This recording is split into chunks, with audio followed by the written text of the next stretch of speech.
పరిశుద్ధ నామానికి మహిమ కలుగును గాక. హల్లెలూయా.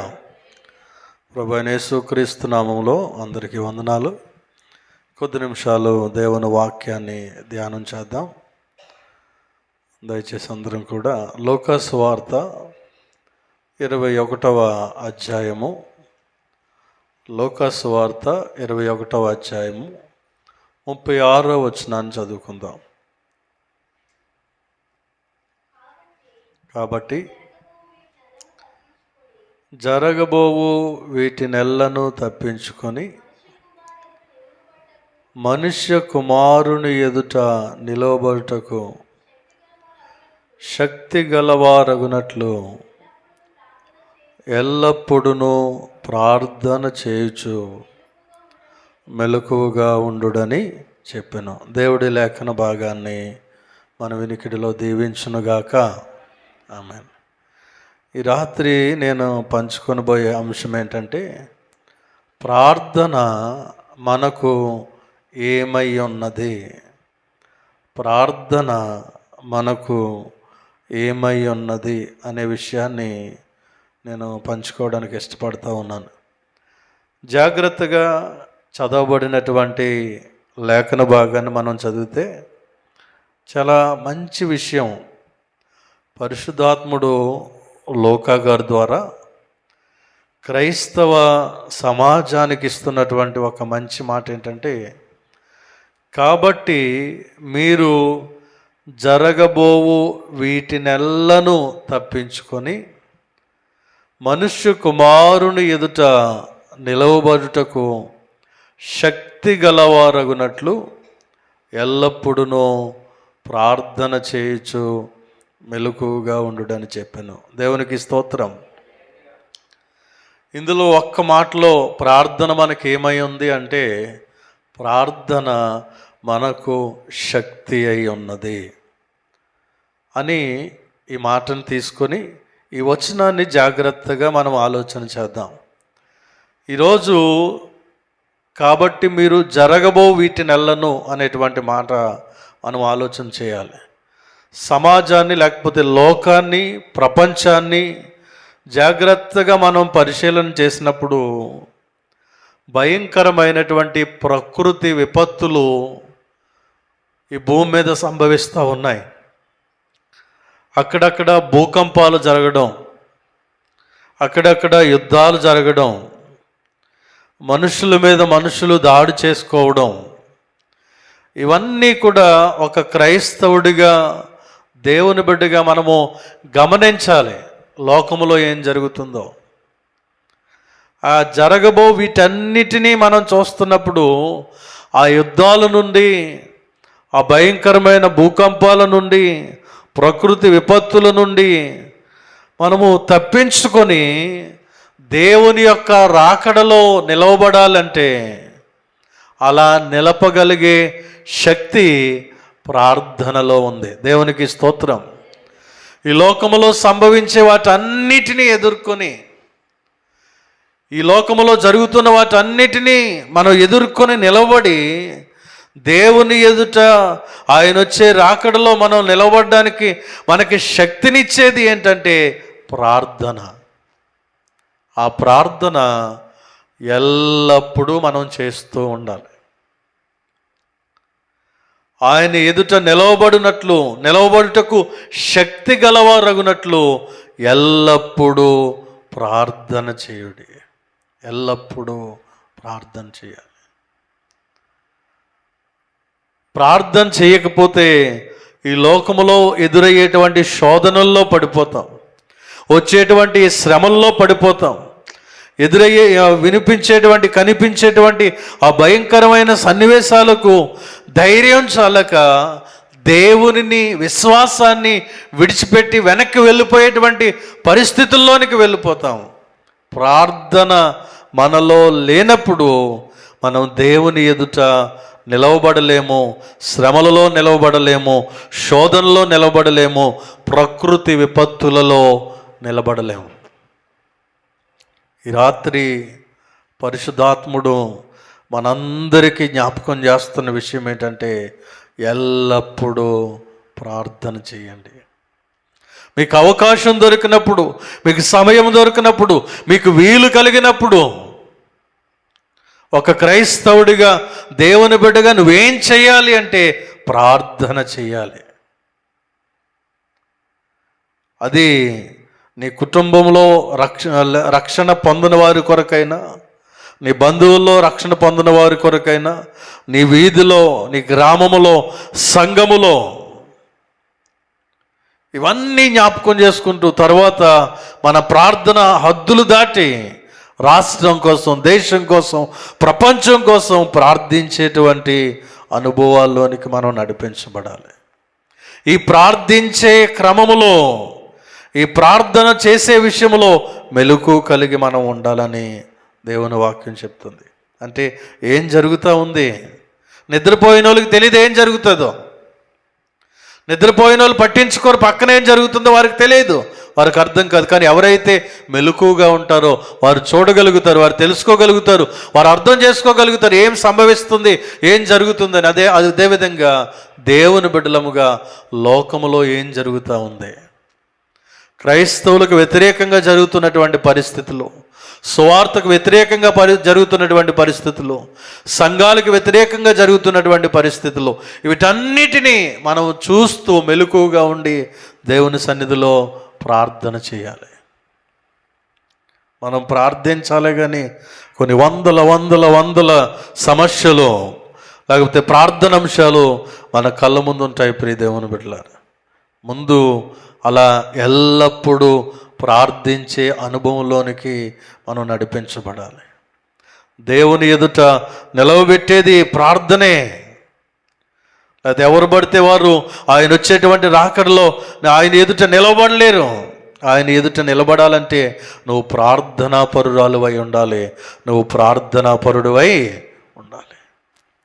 నీలో ప్రార్థన లేకపోతే గనుక ఈ లోకంలో వచ్చేటువంటి చిన్న చిన్న సమస్యలకి, శోధనలకి, ప్రతికూల పరిస్థితులకి పడిపోయేటువంటి ప్రమాదం ఉంటుంది. ప్రియ దేవుని బిడ్డలారా, ఒక సందర్భాన్ని మనం జ్ఞాపకం చేసుకుందాం. 2వ దినవృత్తాంతాల గ్రంథంలో 20వ అధ్యాయము, 2వ దినవృత్తాంతాల గ్రంథం 20వ అధ్యాయము 12వ వచనాన్ని చదువుదాం.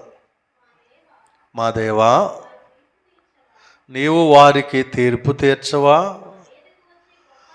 మా మీదికి వచ్చు ఈ గొప్ప సైన్యముతో యుద్ధము చేయుటకు మాకు శక్తి చాలదు, ఏమి చేయుటకును మాకు తోచదు, నీవే మాకు దిక్కు అని ప్రార్థన చేశాను. హల్లెలూయా, హల్లెలూయా.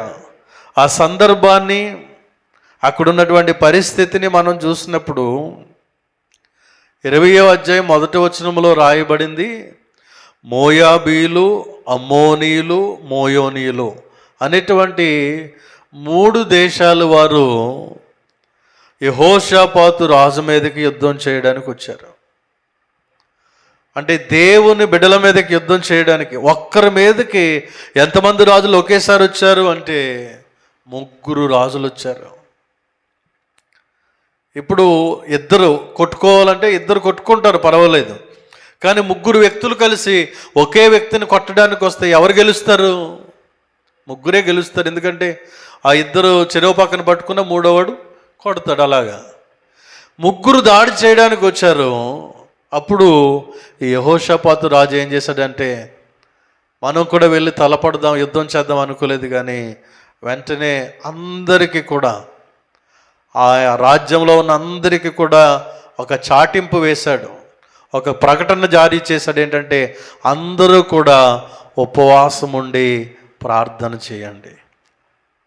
మన మీదకి ఇదిగో 3 దేశాల వారు, మోయాబీయులు, అమ్మోనీయులు, మోయోనీయులు, 3 దేశాల వారు మన మీదకి యుద్ధం చేయడానికి వస్తున్నారు.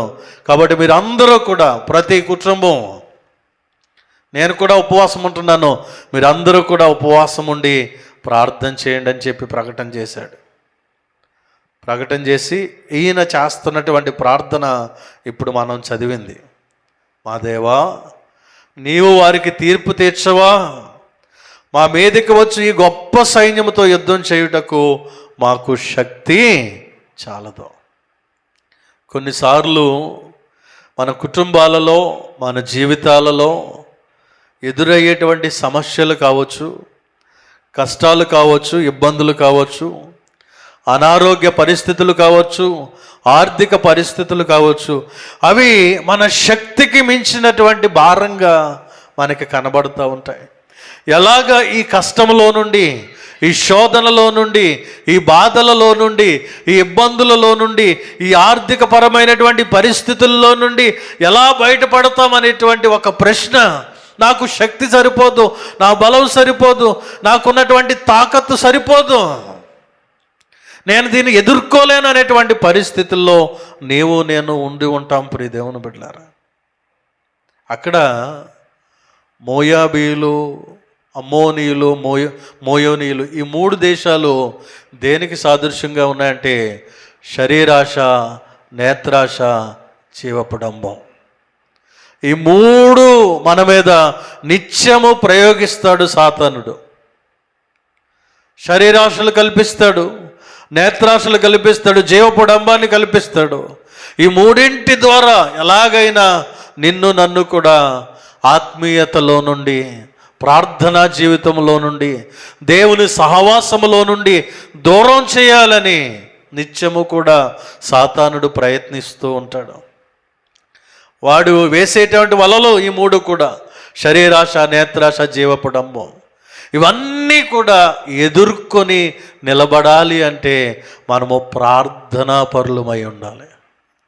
మనలో ప్రార్థన లేకపోతే శరీరాశను జయించలేము, మనలో ప్రార్థన లేకపోతే నేత్రాశను జయించలేము, మనలో ప్రార్థన లేకపోతే జీవపుడంబాన్ని మనం జయించలేము. యెహోషాపాతు కూడా నేను నా శక్తితో వాళ్ళ 3 ఎదుర్కోలేను. వెంటనే ఏం చేశాడంటే మోకరించి దేవునికి ప్రార్థించాడు. హల్లెలూయా. ఒకవేళ నువ్వు ఎదుర్కొనబోతున్నటువంటి సమస్య ఏదైనా, శోధన ఏదైనా, నువ్వేం చేయాలి అంటే నీ శక్తితో ఆ శోధనలు జయించలేవు. ఈ పాప శరీరంలో ఉన్నంతకాలం శోధనలు వస్తాయి, ప్రేరేపణలు వస్తాయి, అవకాశాలు వస్తాయి. వాటిని మనం జయించాలి అంటే ఖచ్చితంగా దేవుని ఎదుట మోకరించాలి. దేవునికి స్తోత్రం. మనం మోకరించి, దేవా నీవే మాకు దిక్కు, ఈ శోధన నేను జయించలేను, ఈ నేత్రాశను నేను జయించలేను, ఈ శరీరాశను నేను జయించలేను, ఈ జీవపుడంబాన్ని నేను జయించలేను, నాకు శక్తి సరిపోదు ప్రభువా, నా ఆత్మీయత సరిపోదు, నా పరిశుద్ధత సరిపోదు, నీ సహాయము నాకు కావాలి అని దేవుని వైపు మనం తిరగాలి. ప్రార్థన అంటే ఒక భక్తుడు ఏమని చెప్పాడంటే టర్నింగ్ టువర్డ్స్ గాడ్. ప్రార్థన అంటే దేవుని వైపు తిరుగుట, దేవుని వైపు తిరగడం. మన శక్తితో మన వల్ల కానిది ఇంకా నేను చేయలేను, నా వల్ల కాదు, నా పరిస్థితికి, నా స్థాయికి మించింది అని మనం అనుకున్నప్పుడు ఏం చేయాలంటే, దేవా నీవే మాకు సహాయం చేయి ప్రభు అని దేవుని వైపు తిరగడమే ప్రార్థన. ఎప్పుడైతే మనం దేవుని వైపు తిరుగుతామో ఆయన మనకు సహాయం చేయడానికి ఆయన మన వైపు తిరుగుతాడు. హల్లెలూయా, హల్లెలూయా. ఇక్కడ యెహోషాపాతు ప్రార్థన చేస్తున్నాడు, మా శక్తి చాలదు నాయన, మాకెవరు దిక్కు లేరు, నీవే మాకు దిక్కు, నీవే మాకు దిక్కు. ఎన్నోసార్లు ఒకవేళ నీ కుటుంబ జీవితంలో, నీ వ్యక్తిగత జీవితంలో నాకెవరు దిక్కు లేరు, ఎవరు సహాయం చేసేవారు లేరు, ఎవరు ఆదుకునేవారు లేరు, కనీసం సలహా ఇచ్చేవారు లేరు అని నువ్వు బాధపడుతూ ఉన్నావేమో. ఈ రాత్రి నీకు శక్తినిచ్చి నిన్ను ఆదుకొని నిన్ను బలపరిచే దేవుడు ఉన్నాడు. నువ్వు మోకరించి ప్రార్థించాలి. దేవునికి స్తోత్రం. హల్లెలూయా. యెహోషాపాతు ఆ రీతిగా ప్రార్థన చేసినప్పుడు ఒకటే మాట దేవుడు ఏమని చెప్పాడంటే, మీరేం చేయొద్దు, గొప్ప శబ్దముతో ఊరకనే నిలుచుండి మీరు పాటలు పాడుతూ దేవుణ్ణి స్తుతించండి అని చెప్పాడు. దేవునికి స్తోత్రం. హల్లెలూయా. చూడండి 18వ వచనము 19వ వచనం చదువుదాం.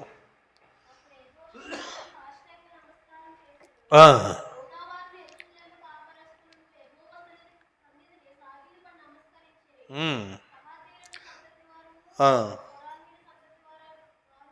ఉమ్.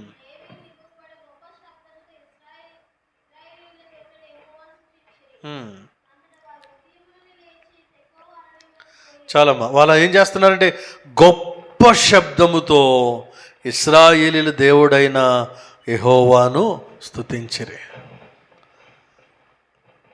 వీళ్ళు ఎప్పుడైతే ప్రార్థన చేశారో యెహోషువ అంటున్నాడు, దేవుడు ఆ ప్రార్థన విని యెహోషువతో మీరేం చేయొద్దు, మీరు అలా నిలవబడి ఉండండి, పాటలు పాడుతూ దేవునికి ఆరాధన చేయండి అని చెప్పాడు. వాళ్ళందరూ ఆరాధన చేస్తూ ఉంటే 22వ వచనంలో చూడండి, 22వ వచనంలో వారు పాడుటకును స్తుతించుటకును మొదలు పెట్టగా యెహోవా యోదా వారి మీదకి వచ్చిన అమ్మోనీయులను, మోయాబీల మీదను, సేయూరు మన్యవాసుల మీదను మాటుగాండ్రను పెట్టెను గనుక వారు హతులైరి. దేవునికి స్తోత్రం, హల్లెలూయా. మనకి సమస్య వచ్చినప్పుడు, ప్రతికూల పరిస్థితులు ఏర్పడినప్పుడు, ఇబ్బందులు వచ్చినప్పుడు, దేవునికి మొర్రపెట్టినప్పుడు ఆయన అంటాడు, నీవు నన్ను స్తుతించు, నీ కార్యాన్ని నేను జరిగిస్తాను. హల్లెలూయా. అక్కడ ఎంత చక్కటి మాట ప్రియ దేవుని బిడ్డలారా. అది ఆ అధ్యాయం చదువుతున్నప్పుడల్లా నాకు చాలా ఆనందాన్ని ఇస్తుంది. వారు పాడుటకును స్తుతించుటకును మొదలు పెట్టగా, చుట్టూ 3 దేశాల రాజులు చుట్టుముట్టేశారు. వీళ్ళు ఏం చేస్తున్నారంటే పాడుతున్నారు, దేవుని ఆరాధిస్తున్నారు. ఆరాధించడం మొదలు పెట్టగానే దేవుడు వారిని ఎదుర్కొని మాటుగాండ్రను పెట్టి వాళ్ళందరి శత్రువులందరినీ కూడా చంపేశాడు. దేవునికి స్తోత్రం. ఇప్పుడు దేవుని బిడ్డలారా, మనం దేవునికి ప్రార్థించినప్పుడు ఆయన మన పక్షముగా ఉండి మన ప్రార్థనకు జవాబిచ్చే దేవుడు. హల్లెలూయా. ఆ 3 దేశాలు మనం ఎదుర్కొనేటువంటి 3 శోధనలకు సాదృశ్యంగా ఉన్నాయి. ఈ శరీరము చేత, మన సొంత ఆలోచనల చేత వాటిని జయించలేము. ఖచ్చితంగా పరిశుద్ధాత్ముని సహాయము మనకు కావాలి. ఆ పరిశుద్ధాత్ముని సహాయముతో, ప్రార్థనా శక్తితో మనము వాటిని జయించగలుగుతాం. ప్రియ దేవుని బిడ్డలారా, ప్రార్థన పాపాన్ని జయించగలిగే శక్తిని మనకిస్తుంది. ప్రార్థన శోధనను ఎదిరించగలిగే శక్తినిస్తుంది. ప్రార్థన ఆయన వచ్చినప్పుడు ఆయన ఎదుట నిలవబడగలిగే శక్తినిస్తుంది. హల్లెలూయా. గనుక మన అనుదిన క్రైస్తవ భక్తి జీవితంలో నామకార్థంగా, మొక్కుబడిగా చేయాలి కాబట్టి అని పొద్దున్న ఒక ప్రార్థన, మధ్యాహ్నం ఒక ప్రార్థన, సాయంత్రం ఒక ప్రార్థన చేసి వదిలిపెట్టేయకండి. అంటే టిఫిన్ చేస్తున్నప్పుడు ఒకటి, మధ్యాహ్నం భోజనం చేస్తున్నప్పుడు ఒకటి, సాయంత్రం భోజనం చేస్తున్నారు. ఇలా చేస్తున్నారా ప్రార్థనలు? ఇలా కదా. దేవుని బిడ్డలముగా ఒక ప్రత్యేకమైనటువంటి ప్రార్థన సమయం మనం కలిగి ఉండాలి. మార్కు 1:35లో యేసుక్రీస్తు పెందల కడనే లేచి ఇంకా చీకటి ఉండగానే ఆయన కొండకు వెళ్ళి అక్కడ ప్రార్థన చేస్తున్నాడంట. తెల్లవారిపోయిన తర్వాత ప్రార్థన చేసుకుందామంటే ఇంట్లో వాళ్ళను బట్టి డిస్టర్బ్గా ఉండొచ్చు, లేకపోతే తెల్లవారితే అనేకమైన పనులు, పిల్లలను బట్టో, లేకపోతే భర్తను బట్టో, భార్యను బట్టో, లేకపోతే ఇంట్లో పరిస్థితులను బట్టో ఖాళీ లేని పరిస్థితి ఉంటే గనుక వేకువ జామునే ఉదయకాల ప్రార్థన ఎంతో ఎంతో శ్రేష్టమైనది. ప్రియ దేవుని బిడ్డలారా, ఉదయకాల ప్రార్థన, ఏ కుటుంబంలో ఏ వ్యక్తి అయితే ఉదయకాల ప్రార్థన కలిగి ఉంటాడో ఖచ్చితంగా దేవుడు వారిని ఆశీర్వదిస్తాడు. భక్తులు చాలామంది జీవితాల్లో ఉదయాన్నే వారు ప్రార్థించేవారు.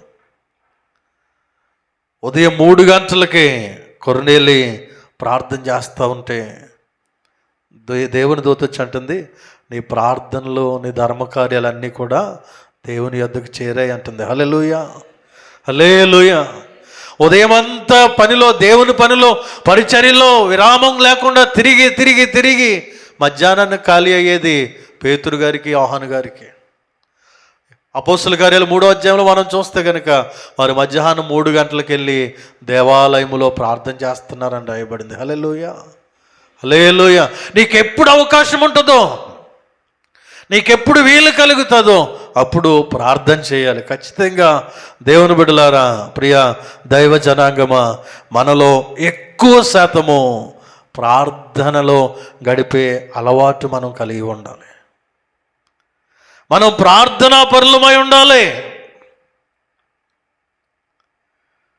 ఎందుకంటే దేవుడు ఆయన దగ్గర ఈరోజు ఎవరిని కోరుకుంటున్నాడంటే ప్రార్థనా పరుల కోసం, విజ్ఞాపనకర్తల కోసం, నశించిపోతున్న ఆత్మల కొరకు అంగలార్చే వారి కోసము దేవుడు ఎదురు చూస్తూ ఉన్నాడు. ప్రియ దేవుని బిడ్డలారా, మనందరం మన కుటుంబాల కోసం ప్రార్థన చేస్తున్నాం.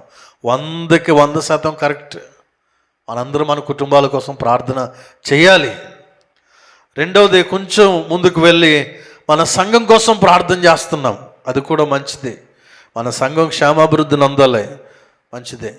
దాంతోపాటుగా ఇంకా మన కాలనీలో, ఇంకా మన రాష్ట్రంలో రక్షణ లేని అనేక మంది ఉన్నారు. ఒక క్రైస్తవునిలో రోజు రోజుకి పెరగవలసినటువంటి ప్రార్థన భారం ఏంటి అంటే నశించిపోతున్న ఆత్మల పట్ల భారం కలిగి ప్రార్థన చేయాలి. నశించిపోతున్న ఆత్మల పట్ల ఈరోజు యవనస్తులు అనడానికి కూడా లేదు.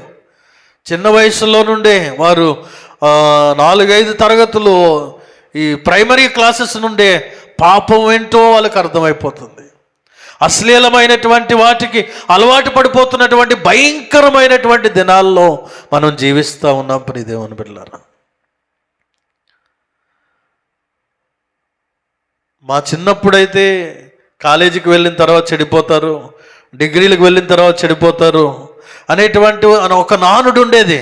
కానీ ఇప్పుడు అలా లేదు. భయంకరంగా పాపము బహు భయంకరంగా యవ్వన బిడ్డలను, చిన్న పిల్లలను సహితము పాపం ప్రేరేపిస్తూ ఉంది. అటువంటి భయంకరమైన దినాల్లో మనం ఉన్నాం. అవన్నీ వింటున్నప్పుడు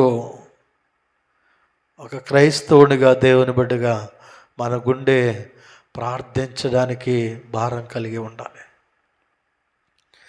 నాశనం వైపు వెళ్ళిపోతున్నటువంటి ఆ బిడ్డలు, భయంకరమైన పాపం వైపు, వ్యసనాలకు లోబడిపోతున్నటువంటి బిడ్డలు, డ్రగ్స్కి ఎడిక్ట్ అయిపోతూ ఉన్నారు,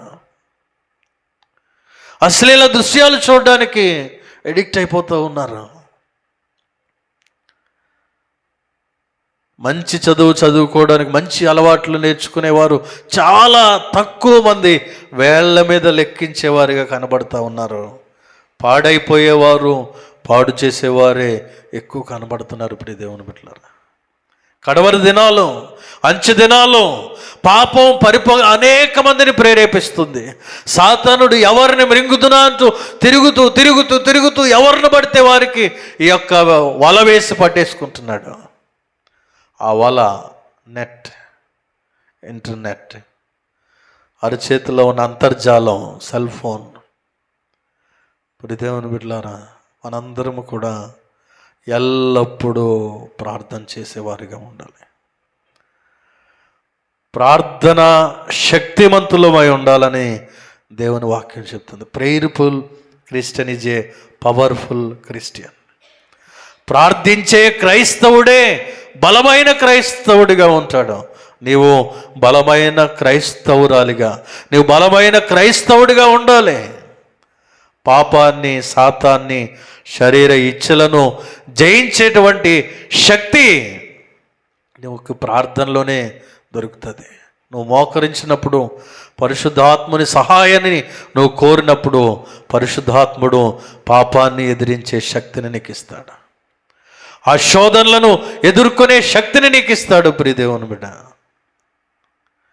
చాలా తక్కువ సమయాన్ని ప్రార్థనకి కేటాయిస్తున్నావేమో. ఈ రాత్రి దైవజనుడిగా మిమ్మల్ని కోరుతా ఉన్నాను, మీరు ఎక్కువ సమయం ప్రార్థన చేయండి. ఇంకొక మాట, ప్రార్థించాలి అంటే మోకరించి కళ్ళు మూసుకుని ప్రార్థించడం అదొక పద్ధతి.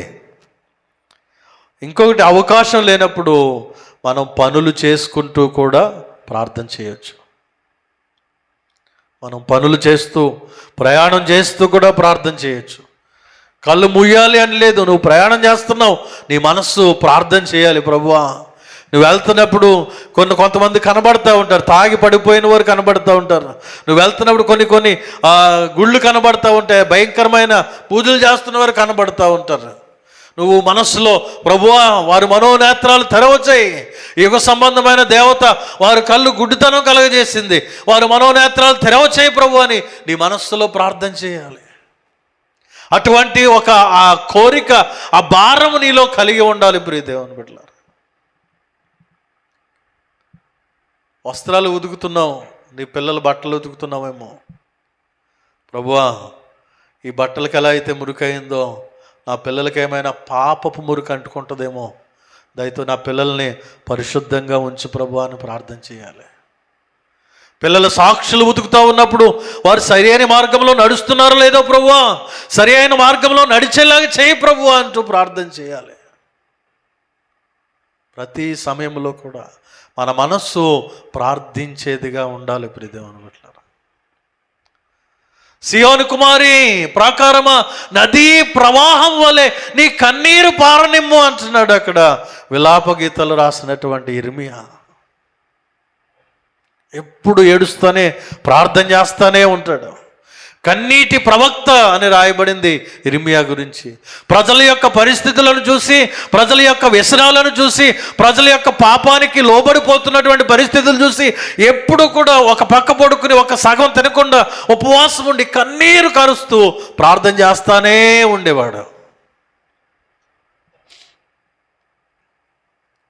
మనందరం దానియేలు ఎంత గొప్పవాడు, సింహాల బోన్లో నుండి బయటకు వచ్చాడు. శద్రకు, మేషకు, అబేద్నెగోలు ఎంత గొప్పవారు, వాళ్ళ విశ్వాసం ఎంత గొప్పది, అగ్నిలో నుండి బయటకు వచ్చారు అని వారిని గురించి ఎంత గొప్పగా చెప్తాం. మంచిది, చాలా నిజంగా వారు చాలా గొప్పవారు. కానీ వాళ్ళందరూ రక్షించబడింది ఎవరి దగ్గర అంటే ఇర్మియా దగ్గర. ఇర్మియా ప్రార్థన ద్వారా ఆ యవన బిడ్డలు అందరూ కూడా రక్షించబడ్డారు. దేవునికి స్తోత్రం. మనం కన్నీటి ప్రార్థన చేసేవారిగా ఉండాలి. ఇర్మియా ఏమని చెప్తాడంటే, మీ పిల్లలకు అంగలార్పు విద్య నేర్పించండి, విజ్ఞాపన చేయడం నేర్పించండి.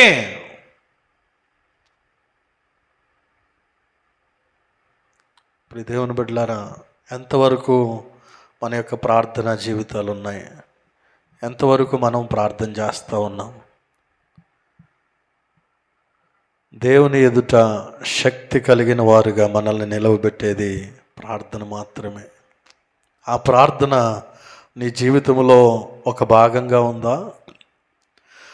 నీ క్రైస్తవ భక్తి జీవితానికి ఒక వెన్నుముకలాగా నీ ప్రార్థన ఉందా? లేక అప్పుడప్పుడు ప్రార్థన చేస్తున్నావా? కష్టం వచ్చినప్పుడే ప్రార్థన చేస్తున్నావా? ఏదో నష్టం కలిగినప్పుడే ప్రార్థన చేస్తున్నావా? ఏదో అవసరం ఉంటేనే ఎక్కువసేపు ప్రార్థన చేస్తున్నావా? ఒకవేళ ఆ రీతిగా నువ్వు ప్రార్థన చేస్తున్నట్లయితే ఈ రాత్రి దేవుని వాక్యం చెప్తుంది, ఎల్లప్పుడూ ప్రార్థన చేస్తూ మెలకువగా ఉండాలి. మన విరోధి అయినటువంటి సాతాను ఎవరిని మృంగుదునా అంటూ గర్జించి సింహం వలె తిరుగుతూ ఉన్నాడు. వాడికి అవకాశం ఇవ్వకుండా ఉండాలంటే నీవు మెలకువగా ఉండి ప్రార్థన చేస్తూ ఉండాలి. మన ఆత్మీయ జీవితంలో నిద్రపోకూడదు, నిద్రావస్థ ఉండకూడదు. అంటే అప్పుడప్పుడు ప్రార్థన చేసేవారి భక్తి ఎలా ఉంటుందంటే నిద్రమత్తులో ఉన్నట్టే ఉంటుంది. మనం అలా కాకుండా నిత్యము ప్రార్థించేవారిగా, మెలకు కలిగి ప్రార్థించేవారిగా ఉండాలని దేవుని వాక్యం తెలియజేస్తుంది ప్రియ దేవుని బిడ్డలారా.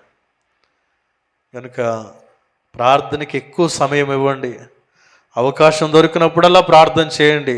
ఇంకొకటి, కళ్ళు తెరిచి మనం పని చేసుకుంటున్నప్పుడు కూడా మన యొక్క మనస్సుల్లో ప్రార్థించేవారిగా ఉండాలి ప్రియ దేవుని బిడ్డలారా. ఎప్పుడైతే అలా మనం ప్రార్థించేవారిగా ఉంటామో దేవుని యొక్క ఆ రాకడలో, ఆయన యొక్క రెండవ రాకడలో ఆయన ఎదుర్కోవడానికి కావలసిన శక్తి దేవుడు మనకు అనుగ్రహిస్తాడు. హల్లెలూయా. ఈ రాత్రి ప్రశ్నించుకుందాం మనల్ని మనం. ఆయన వచ్చినప్పుడు నిలబడేటువంటి శక్తి, ఎదురయ్యేటువంటి ఈ జరుగుతున్నటువంటి ఈ పరిస్థితులన్నిటినీ ఎదుర్కొని నిలబడేటువంటి సరిపోయినటువంటి ప్రార్థనా జీవితము నాలో ఉందా? ఆయన ఎదుట నిలబడేటువంటి శక్తిగల ప్రార్థనా జీవితం నేను కలిగి ఉంటున్నానా?